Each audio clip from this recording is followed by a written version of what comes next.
कि हमने 14,000 करोड़ का काम किया।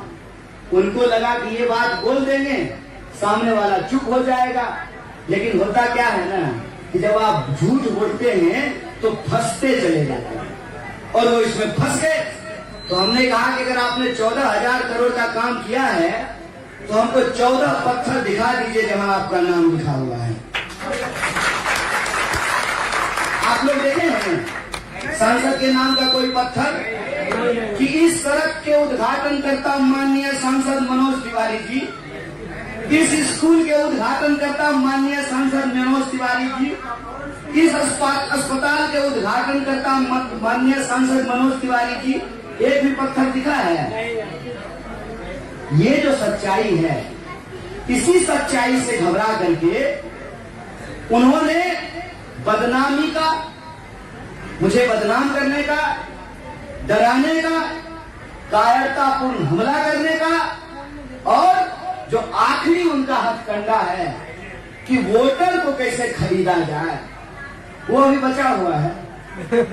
वो 24 तारीख को करेंगे।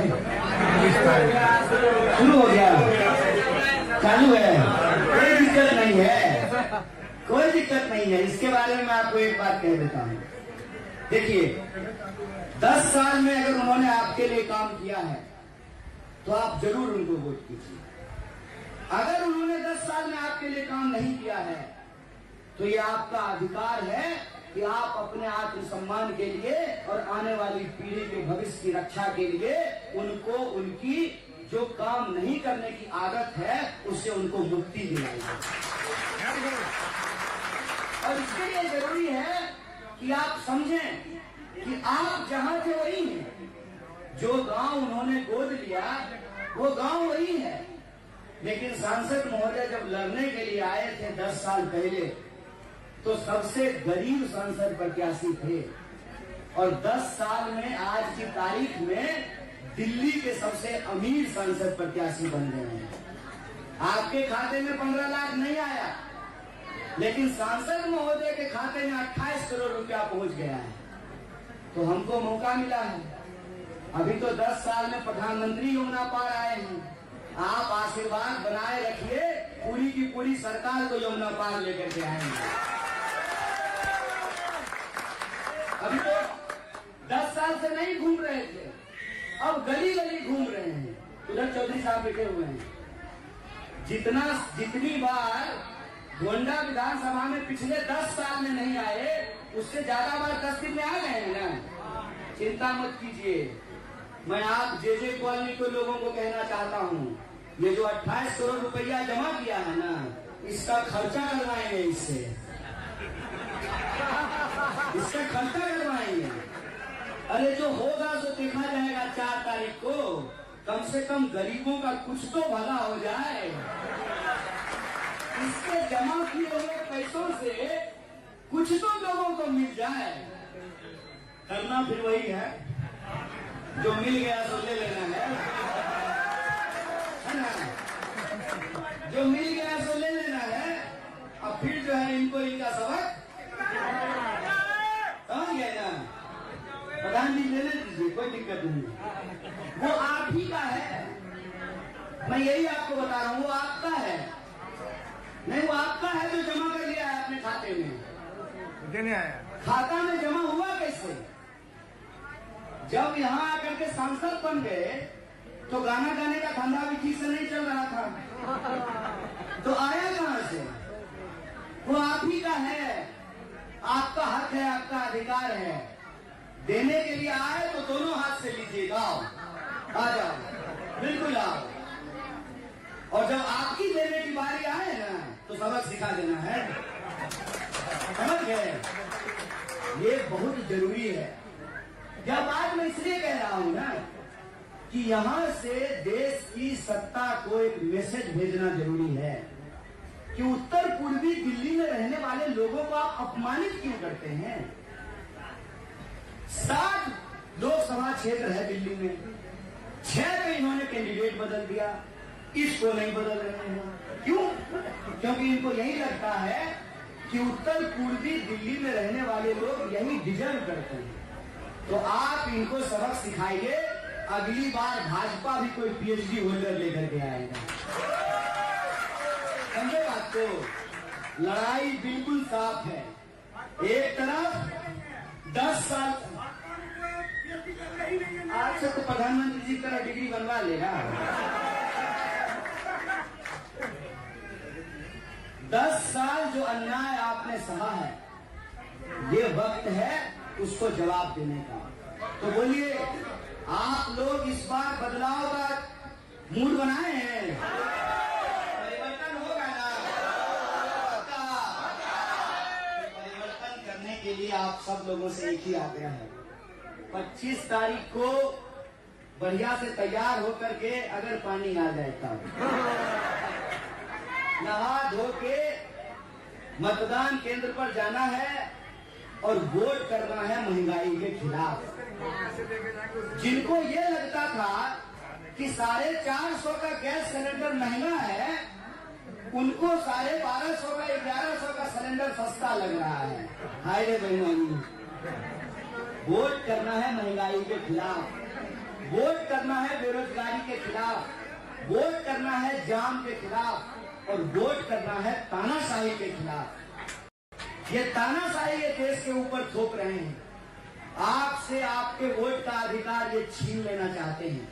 मैं आपको याद दिलाना चाहता हूं, सूरत में जैसे आपको वोटर आईडी है, सूरत के लोगों को भी वोटर आईडी थी। वोटर आईडी जो है ना, पॉकेट में ही रखा रह गया, क्योंकि चुनाव ही नहीं हुआ। इन्होंने कैंडिडेट ही खरीद लिया। तो कहीं कैंडिडेट खरीदते हैं, कहीं कैंडिडेट को डराते हैं। इसीलिए इस बार आप लोगों को जेल का जवाब वोट से लेना है। बोलिए, लेंगे ना? तो 25 तारीख को जब आप वोट करने जाएंगे तो मशीन पर जब आप देखेंगे तो आपको देखना है कि इस बार बदलाव का निशान, बदलाव का निशान और झाड़ू पंजा, बदलाव का निशान, झाड़ू पंजा, बदलाव का निशान। असल बात यह है कि दिल्ली में बदलाव के लिए जो 10 साल से अन्याय हुआ है, उसके खिलाफ न्याय के लिए इंडिया गठबंधन बना है। गठबंधन मतलब गठजोड़। आम आदमी पार्टी और कांग्रेस पार्टी एक साथ चुनाव लड़ रही है। मतलब भाजपा एक अलग टीम में है और आम आदमी पार्टी और कांग्रेस पार्टी एक टीम में है। तो दिल्ली के 7 सीट में से 4 सीट पर आम आदमी पार्टी लड़ रही है। वहां पर इंडिया अलायंस का चुनाव चिन्ह झाड़ू है और 3 सीट पर कांग्रेस पार्टी लड़ रही है, जहां पर इंडिया अलायंस का चुनाव चिन्ह हाथ है। उत्तर पूर्वी दिल्ली में चुनाव चिन्ह इंडिया अलायंस का क्या है? कितने नंबर पर है? आपको 2 नंबर पर बटन दबाना है और सिर्फ आपको नहीं दबाना है। हॉल में तो इतने लोग आए हैं, संजय कॉलोनी में इससे तो ज्यादा लोग रहते हैं ना, बाकी दूसरे जे कॉलोनी में भी ज्यादा लोग रहते हैं, प्रधान जी लोग भी यहाँ बैठे हुए हैं। तो सिर्फ अपना वोट नहीं डालना है, घर के लोगों का भी वोट डलवाना है, पड़ोस के लोगों का भी वोट डलवाना है और इस बार अहंकारी लोगों को सबक सिखाना है। बोलिए, सिखाएंगे? दोनों हाथ उठा के बोलिए, सबक सिखाएंगे। तो इसी उम्मीद के साथ कि आपका आशीर्वाद अगर रहा तो 5 दिन के लिए नहीं, पूरे 5 साल के लिए आपके बीच में रहेंगे और आपके हक और अधिकार के लिए संघर्ष करेंगे। गरीबों की बात करना मेरी राजनीति का नहीं, मेरे जीवन का आधार है, क्योंकि हमने गरीबी किताब में नहीं पढ़ी है, हमने गरीबी जी है। आप लोगों को मैं बता दूं, 2009 में मैं जब दिल्ली आया था तो मैं जे कॉलोनी नेहरू विहार में रहा करता था। तो हमको मालूम है कि मई के महीने में क्या होता है। अचानक से आप सब लोग महसूस किए होंगे, आपके गली का नाली मई के महीने में उसी स्पीड से बदबू मारता है जिस स्पीड से गर्मी बढ़ती है। मारता कि नहीं मारता है? अब ये बात किताब में तो नहीं लिखी हुई रहती है, ये तो उसी को मालूम है जो जे कॉलोनी में रहा है। 25 गज का मकान है, शुरू होते ही खत्म हो जाता है कि नहीं? और लोगों के पास बुनियादी जरूरत की चीजें नहीं है। 20 लीटर का पानी खरीद करके पीते हैं, पीते ही नहीं पीते हैं। वहां जो है हेमा मालिनी जी वाला कैंट नहीं लगा होता है, कैंट देता है शुद्ध पानी, है ना?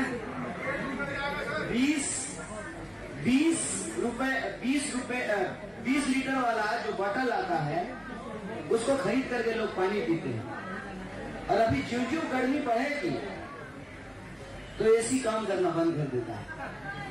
अब ये सुन करके लोगों को बड़ा अजीब लगेगा कि झुग्गी में भी एसी है।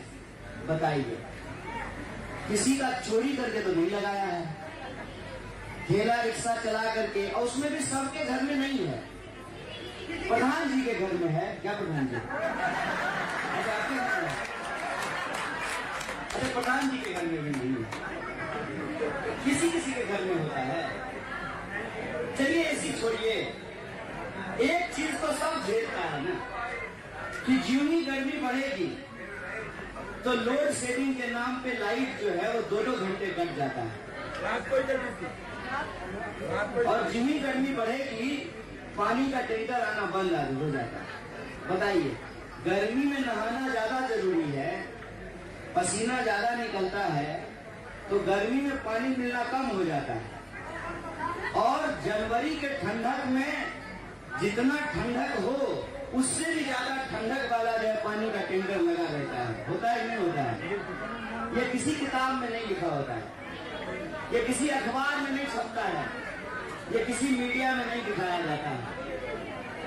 तो मैं जो आपको कह रहा हूं ये मुझे इसलिए मालूम है क्योंकि मैंने ये जीवन जिया है। हमको मालूम है कि हम लोग केंद्रीय भंडार से आटा क्यों खरीदने जाते हैं। अन्नपूर्णा वाला आटा से सस्ता मिलता है ना। जीवन जिया है हमने, हम इसलिए गरीबी की बात करते हैं। लेकिन दिक्कत यह है कि चुनाव के वक्त में हर नेता गरीबी की बात करता है, हर नेता लोगों की गरीबी हटाने की बात करता है। तो यह पहचान करना मुश्किल हो जाता है कि किसकी बात में असलियत है और किसकी बात नकली है। उसका पहचान करने का एक तरीका है। तरीका यह है कि डॉक्टर बाबा साहब भीमराव अंबेडकर ने संविधान बनाया, कांग्रेस पार्टी ने इस देश को संविधान दिया। उस संविधान में यह व्यवस्था की गई कि हर 5 साल में चुनाव होगा। हर 5 साल में चुनाव क्यों होगा?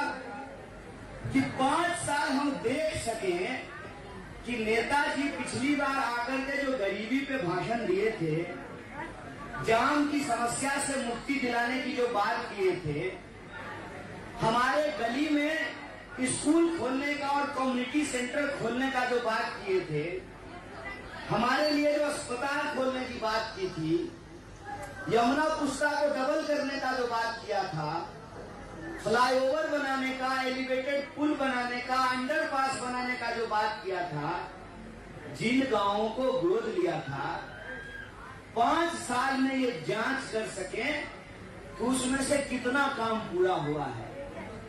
अगर काम पूरा हुआ है तो दोबारा वोट देंगे, अगर काम पूरा नहीं हुआ है तो अपनी वोट की ताकत से कान मचोड़ करके उसको नीचे गद्दी से उतारेंगे। इसीलिए 5 साल में चुनाव होता है। ये सीधी सी बात है, इतना सिंपल व्यवस्था किया गया है। और गरीबों के ऊपर अत्याचार नहीं हो। इस देश के दलितों, पिछड़ों, आदिवासियों, अल्पसंख्यकों और किसी भी समुदाय का गरीब इंसान हो, किसी भी जाति का हो, उसके साथ अन्याय नहीं हो। इसीलिए संविधान में एक व्यवस्था की गई है कि हेलीकॉप्टर पर उड़ने वाला का भी वोट एक, कोठी में रहने वाला का भी वोट एक और झुग्गी में रहने वाला का भी वोट एक। अब ये हमारे हाथ में है कि हम अपना भविष्य संभालने के लिए वोट देते हैं कि नहीं देते हैं। भाषण सब गरीबी हटाने का देता है, गरीबों का जीवन बेहतर करने का देता है। हम ये पहचान कर सके कि कौन सिर्फ भाषण दिया है और कौन सचमुच काम किया है। अब भाषण से मैं कुछ बातें आप लोगों को याद दिलाता हूं। हमारे आदरणीय प्रधानमंत्री जी ने कहा था कि 2022 तक सबको पक्का मकान मिल जाएगा। हमको मेरे ख्याल से 1-2 लोग ही छूटे होंगे यहाँ पे, सबको पक्का मकान मिल गया है ना।